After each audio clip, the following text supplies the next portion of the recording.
इससे पहले आपने मेरे चैनल पर सुना था माघ मास महात्म्य का 10वां अध्याय। आज सुनिए 11वां अध्याय। यमदूत कहने लगा कि हे वैश्य, मनुष्य को सदा शालिग्राम की शिला में तथा वज्र या कीट अर्थात गोमती चक्र में भगवान वासुदेव की पूजा करनी चाहिए, क्योंकि सब पापों का नाश करने वाले, सब पुण्यों को देने वाले तथा मुक्ति प्रदान करने वाले भगवान श्री हरि का इसमें निवास होता है। जो मनुष्य शालिग्राम की शिला या हरि चक्र में पूजन करता है वह अनेक मंत्रों का फल प्राप्त कर लेता है। जो फल देवताओं को निर्गुण ब्रह्मा की उपासना से मिलता है, वही फल मनुष्य को भगवान शालिग्राम का पूजन करने से यमलोक नहीं देखने देता। भगवान को लक्ष्मी जी के पास अथवा वैकुंठ लोक में इतना आनंद नहीं आता जितना शालिग्राम की शिला या चक्र में निवास करने पर आता है। स्वर्ण कमल युक्त करोड़ों शिवलिंग के पूजन से इतना फल नहीं मिलता जितना एक दिन शालिग्राम की पूजा करने से मिल जाता है। भक्ति पूर्वक शालिग्राम जी का पूजन करने से विष्णु लोक में वास करके मनुष्य चक्रवर्ती हो जाता है। काम, क्रोध, लोभ, मोह, अहंकार से युक्त होकर भी मनुष्य शालिग्राम का पूजन करने से वैकुंठ लोक में प्रवेश कर जाता है। जो सदा शालिग्राम का पूजन करते हैं वह प्रलय काल तक स्वर्ग में वास करते हैं। जो दीक्षा, नियम और मंत्रों से चक्र में बलि देता है वह निश्चय करके विष्णु लोक को प्राप्त होता है। जो शालिग्राम के जल से अपने शरीर का अभिषेक करता है वह मानो संपूर्ण तीर्थों में स्नान कर लेता है। गंगा, रेवा, गोदावरी सब का जल शालिग्राम में ही वास करता है। जो मनुष्य शालिग्राम की शिला के सामने अपने पिता का श्राद्ध करता है उसके पितर कई कल्प तक स्वर्ग में वास करते हैं। जो लोग नित्य प्रतिदिन शालिग्राम की शिला का जल पीते हैं उनके हजारों बार पंचगव्य पीने से भला क्या प्रयोजन। यदि शालिग्राम की शिला का जल पिया जाए तो सहस्त्रों तीर्थ करने से फिर क्या लाभ। जहाँ पर शालिग्राम है वह स्थान तो खुद ही तीर्थ के समान हो जाता है। वहां पर किए गए संपूर्ण दान, होम करोड़ों गुना फल को प्राप्त होता है। जो एक बूंद भी शालिग्राम का जल पी लेता है वह माता के स्तनों का फिर दुग्धपान नहीं करता, अर्थात फिर बार बार जीवन मरण के बंधन में नहीं बंधता। शालिग्राम शिला में जो कीड़े मकोड़े एक कोस के अंतर पर मर जाते हैं वह भी वैकुंठ को प्राप्त होते हैं। जो फल वन में तप करने से प्राप्त होता है वही फल भगवान को सदैव ध्यान करने से प्राप्त होता है। मोहवश अनेक प्रकार के घोर पाप करने वाला मनुष्य भी भगवान को प्रणाम करने से नरक में नहीं जाता। संसार में जितने तीर्थ और पुण्य स्थान है भगवान के केवल नाम मात्र के कारण से ही प्राप्त हो जाते हैं। हरे कृष्णा। आज माघ मास महात्म्य का 11वां अध्याय समाप्त हुआ। आज की वीडियो में मैं आपको सुनाऊंगी भगवान कृष्ण की एक सच्ची कहानी। आज की कहानी में मैं आपको सुनाने वाली हूँ फल बेचने वाली एक ऐसी महिला की कहानी जिस पर भगवान कृष्ण की बहुत कृपा हुई थी।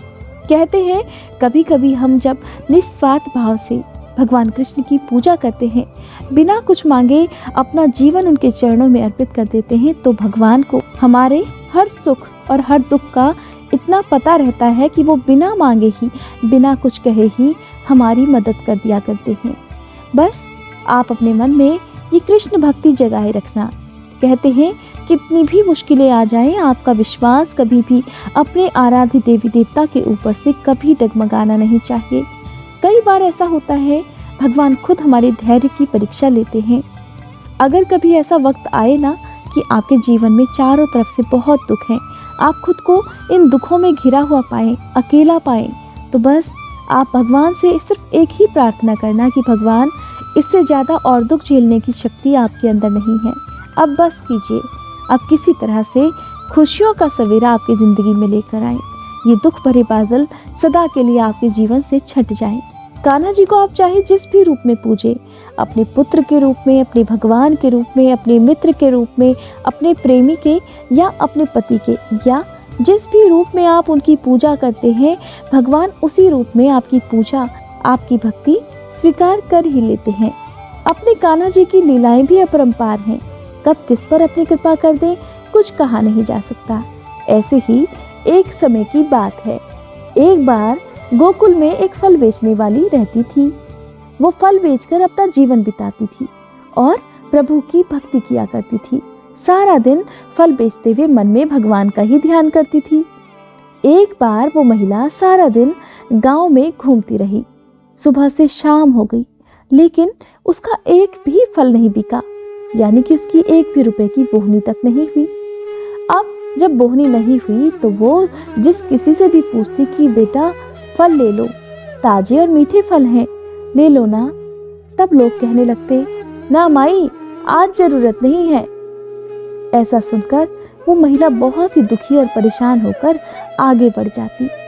उसे लगता कि आज तो उसका एक भी फल नहीं बिकेगा और शायद हो सकता है उसे आज भूखे ही सोना पड़े।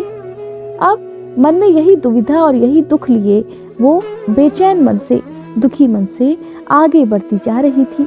रास्ते में मिलने वाले लोगों को देखकर उसके मन में एक आस जगती कि शायद कोई उसके फल ले ले। वो जोर जोर से आवाज लगाने लगती, फल ले लो, ताजे फल, मीठे फल ले लो। और यही बोलते बोलते वो फल बेचने वाली महिला नंद बाबा के भवन के पास जा पहुंची और अपनी फलों से भरी टोकरी को अपने सिर से उतारकर वहीं बैठकर अपना पसीना पोंछने लगी।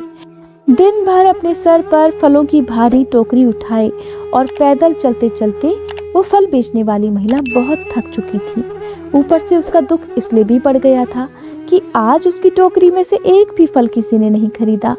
इस तरह वो दुखी मन से आसमान की ओर देखते हुए हाथ जोड़कर कहने लगी, हे अंतर्यामी, आपसे तो कुछ भी नहीं छुपा, आज तो मेरा एक भी फल नहीं बिका। लगता है आज तो तुम मुझे भूखा ही रखने वाले हो। ऐसा सोचकर वो फल बेचने वाली महिला बड़ी उम्मीद से, बड़ी आशा से भवन के अंदर देखने लगी कि शायद यशोदा रानी उन्हें देख ले तो कुछ फल ले ले। लेकिन जब उसने भवन के अंदर देखा तो वहां उसे कोई नजर नहीं आया। जब उसे कोई नजर नहीं आया तो फल बेचने वाली महिला ने कृष्ण को पुकारना ही शुरू कर दिया, लल्ला, अरे ओ लल्ला, कहाँ हो, जरा फल तो ले लो। काफी देर तक ऐसा पुकारने के बाद आखिरकार कान्हा जी भवन के बाहर आ गए। सिर पर मोर मुकुट, पैरों में पैजनियां, कमर में कमरबंद और उसमें एक छोटी सी प्यारी सी मुरली धारण किए हुए अपने छोटे छोटे कमल चरणों के द्वारा उस फल बेचने वाली महिला के पास आ गए और बड़े ही प्यार से उससे कहने लगे, हे माई, क्या काम है? मैया तो है नहीं। अब वो फल बेचने वाली कुछ देर तक तो प्रभु को एक टक बिना पलक झपकाए देखती रही। फिर उस फल बेचने वाली ने कहा कि अरे लल्ला, तुझको देखकर तो जैसे मेरी सारी थकान ही गायब हो गई। ऐसा क्या जादू है रे तुझ में? तब कान्हा जी कहने लगे, अरे माई, मैं कोई जादूगर थोड़ी ही हूँ, मैं तो अपनी मैया का लल्ला हूँ। लेकिन माई, तुम्हें क्या चाहिए? तुम अभी आवाज लगा रही थी ना? तो उस फल बेचने वाली महिला ने कहा, बेटा, मैं फल लाई हूँ, थोड़े से ले लो ना, नहीं तो आज मुझे भूखे सोना पड़ेगा। उस फल बेचने वाले की बात सुनकर कान्हा जी कहने लगे, ठीक है माई, तुम्हारी बात तो सही है, मैं तुम्हारे फल तो ले लूंगा, लेकिन अभी मेरी मैया घर पर नहीं है।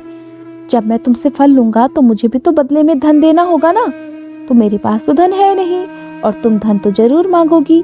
भोले भाले कान्हा की बात सुनकर फल बेचने वाली कहने लगी, अरे लल्ला, धन नहीं है तो कोई बात नहीं, अनाज तो होगा ना, तुम थोड़ा सा अनाज ही दे देना।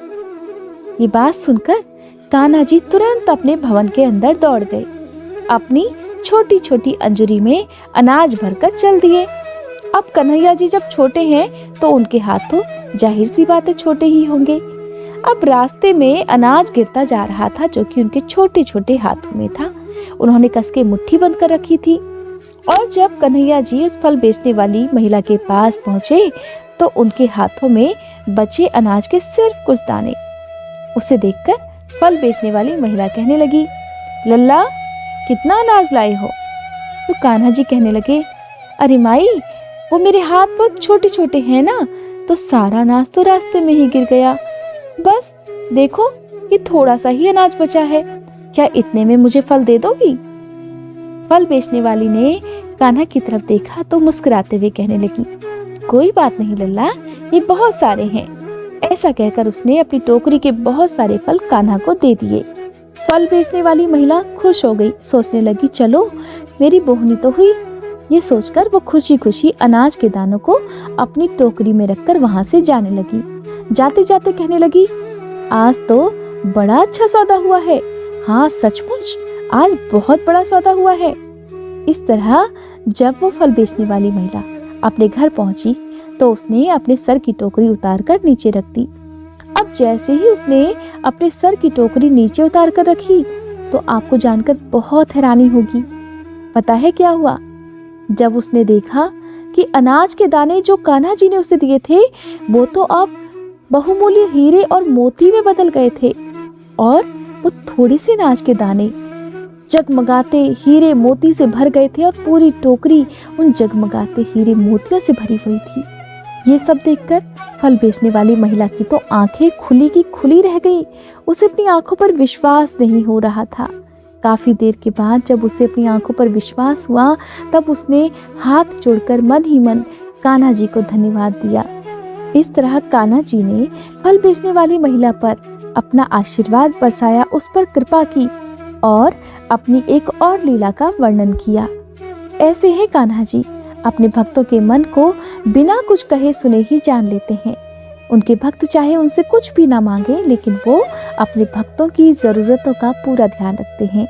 आपको आज की ये कहानी कैसी लगी कमेंट बॉक्स में जरूर बताइएगा।